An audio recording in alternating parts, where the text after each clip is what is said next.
Friends, welcome back to my channel. दोस्तों, आज के इस वीडियो में हम बात करने वाले हैं माता संतोषी के व्रत के जो नियम हैं उसके बारे में।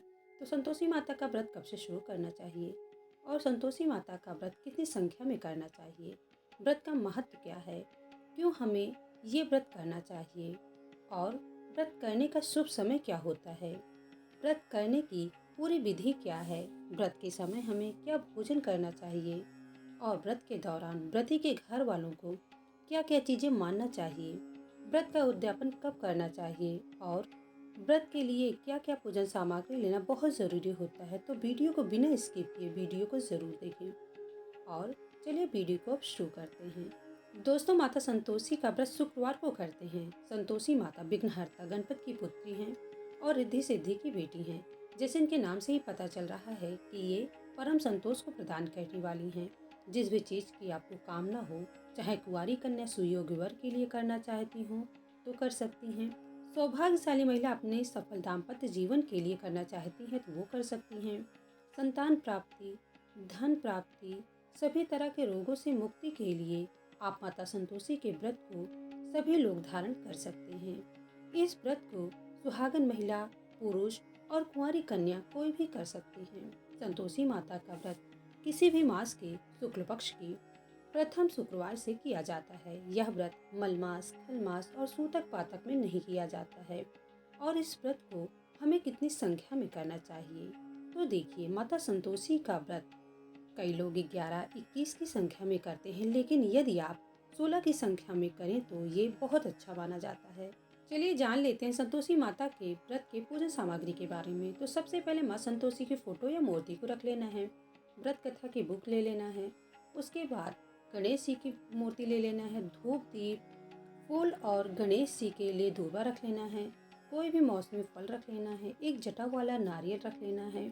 इस दिन माँ को भुने चने और गुड़ का भोग लगाया जाता है तो उसे रख लेंगे। आरती करने के लिए घंटी रख लेंगे, माँ के लिए चुनरी और गणेश जी के लिए और सभी के लिए वस्त्र रूप कलावा और जनेऊ रख लेंगे। अगर आपके पास फूल की माला है तो उसे रख लेना है, तो इस तरह से आपको माला रख लेना है। आरती करने के लिए कपूर और माचिस रख लेंगे, इत्र रख लेंगे और कुछ दक्षिणा रख लेंगे।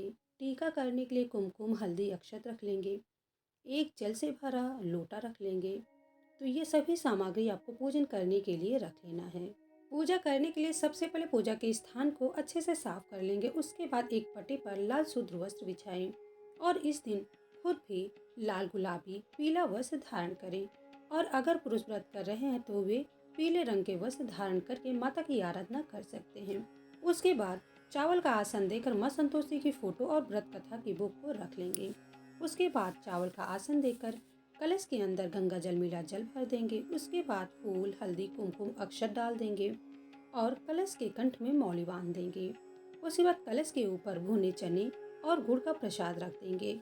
अब जो संतोषी माता के व्रत का जो सबसे कठिन नियम है और इसी वजह से यह कठिनतम व्रतों में से एक है, क्योंकि यह नियम परिवार के सभी सदस्यों पर और व्रती पर भी लागू होता है। संतोषी माता के व्रत में खटाई का सेवन बिल्कुल निषेध है, नहीं तो संतोषी माता नाराज हो जाती हैं। तो जो भी व्रती व्रत रखते हैं तो किसी भी प्रकार से खट्टे का सेवन ना करें, इस बात का विशेष ध्यान दें। तो इस तरह से आपको कलश रख देना है। उसके बाद एक पट्टी पर गणेश जी की स्थापना कर देंगे। अगर मूर्ति है तो उसे रख दें, नहीं तो सुपारी पर कड़ लपेट कर भी गणेश जी बना लें। उसके बाद धूप दीप को विराजमान करके रख लेंगे। उसके बाद जल से स्नान की भावना से सभी को हम स्नान करवा देंगे, यानी कि जल छिड़क देंगे। उसके बाद धूप दीप को प्रज्वलित करके रख लेंगे। उसके बाद व्रत का संकल्प करेंगे। जितना व्रत करना है 11, 16, 21 का संकल्प कर लेंगे। फिर फूल, अक्षत को वहीं रख देना है। उसके बाद कलश में कुमकुम से स्वास्तिक बना देंगे और सभी को टीका कर देंगे। जितने भी देवी देवता बने हैं सभी को टीका कर देंगे। या आपको विशेष ध्यान देना है कि इस दिन परिवार में किसी को भी खट्टा नहीं खाना है। अगर गलती हो जाती है तो माँ के पास जाकर क्षमा मांग लें और उसे माता के प्रसाद न दें जिसने खट्टे का सेवन कर लिया है। इसीलिए इस व्रत में किसी बाहर वाले को प्रसाद नहीं दिया जाता है। उसके बाद सबको अक्षत अर्पित कर देंगे। गणेश जी को वस्त्र रूप कलावा और जनेऊ अर्पित कर देंगे और सभी को कलावा अर्पित कर देंगे और माँ को चुनरी ओढ़ा देंगे। उसके बाद माँ को हम माला पहना देंगे। अगर आपके पास फूलों की माला है तो उसे पहना दें, नहीं तो इस प्रकार से आप माला पहना दें। उसके बाद गणेश जी को दूर्वा और फूल अर्पित कर देंगे और सभी को हम फूल अर्पित कर देंगे।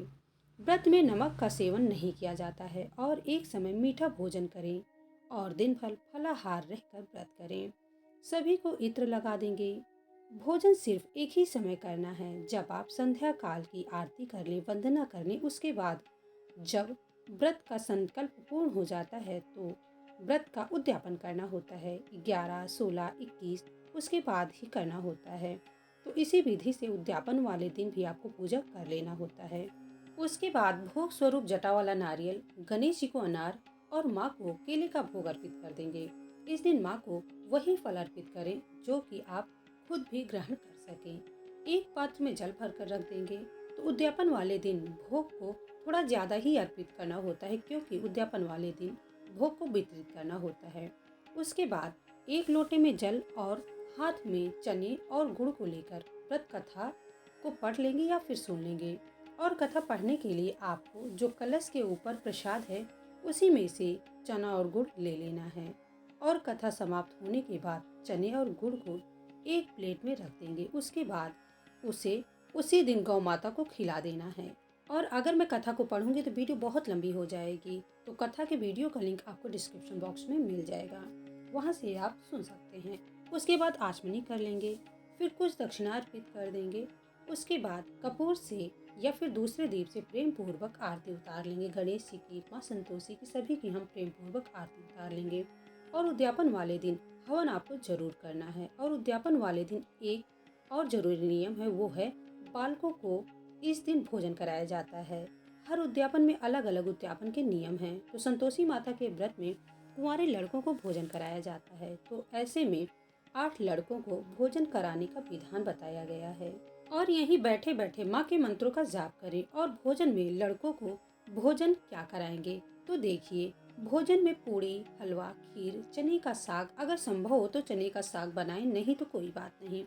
और उन्हें उस दिन पहले से ही बता दे कि उन्हें संतोषी माता के व्रत में खाना खाना है, ताकि वे किसी भी प्रकार की खट्टी चीज़ों का सेवन ना करें। उनके घर वालों को, यानी कि खासकर उनकी मम्मी को आपको ज़रूर बता देना है कि उन लड़कों को आप संतोषी माता के व्रत में आप उनको बुलावा दी हैं, न्योता दी हैं। तो इस प्रकार से आपको पहले से ही बता देना है।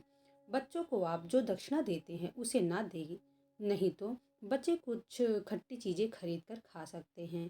तो इसलिए बच्चों को वही चीज़ दें आप जो मीठा हो, जैसे कि केला ही उन्हें दक्षिणा के रूप में दे दें। उसके बाद अब आपने जितने व्रत करने का संकल्प किए हैं उतने व्रत लगातार कर सकते हैं। देखिए, अगर सूतक पातक पीरियड में है तो आप चाहें तो सिर्फ फास्ट ही रहकर, या आप चाहें तो स्किप करके भी आप संख्या पूरी कर सकते हैं।